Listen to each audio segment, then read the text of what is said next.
अखर आहे के। अंग्रेज़ी ॿोली जो अखर के सिंधी ज़बान जे हिकु अखर काफ़ कुते जे लाइ इस्तेमालु थींदो आहे। जहिड़ी तरह सां किरन, करीम, कामरान। एल अंग्रेज़ी ॿोली जो अखर एल सिंधी ॿोली जे हिकु अखर लाम लकड़ जे लाइ इस्तेमालु थींदो आहे। जहिड़ी तरह लैला, लाहौर, लियाकत। एम अंग्रेज़ी ॿोली जो अखर एम सिंधी ॿोली जे हिकु अखर मीम मस जे लाइ इस्तेमालु थींदो आहे। जहिड़ी तरह मूसा, मरियम, मोहम्मद। एन अंग्रेज़ी ॿोली जो अखर एन सिंधी ॿोली जे ॿिनि अखरनि नूनो नथ ऐं णोण वण जे लाइ इस्तेमालु थींदो आहे। जहिड़ी तरह नज़ीर, नासिर, निसार। धणी, वण, पाणी।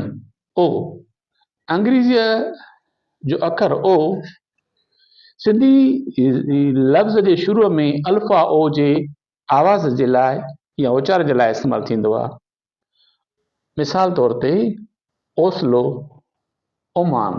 सिंधी लफ़्ज़ जे विच वारे वाव जे लाइ पिणु ओ इस्तेमालु थींदो आहे।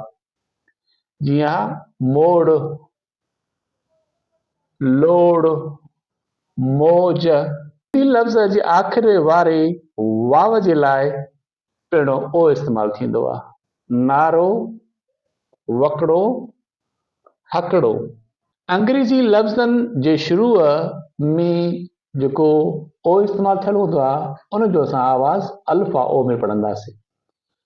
Open, orange, over. किथे किथे इहो शुरू वारो जेको ओ आहे अंग्रेज़ी लफ़्ज़नि में उहो अल्फ़ ज़बर अ जे आवाज़ में बि पढ़ियो वेंदो आहे। जीअं ई अधर। अंग्रेज़ी लफ़्ज़नि जे विच वारे ओ जो आवाज़ जेको आहे उहो वाव में पढ़ियो वेंदो आहे। Hold, bold, cold. अंग्रेज़ी लफ़्ज़नि में ओ ज़बर जी आवाज़ में बि पढ़ियो वेंदो आहे। Work, cover, worth.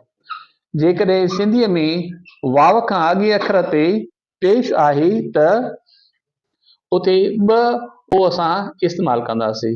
जीअं नूर, हूर, सूर। अंग्रेज़ी लफ़्ज़नि में डबल ओ जी आवाज़ खे असां अल्फ़ वा पेशा ऊ जी आवाज़ में पढ़ंदासीं। जहिड़ी तरह मून, नून, सून।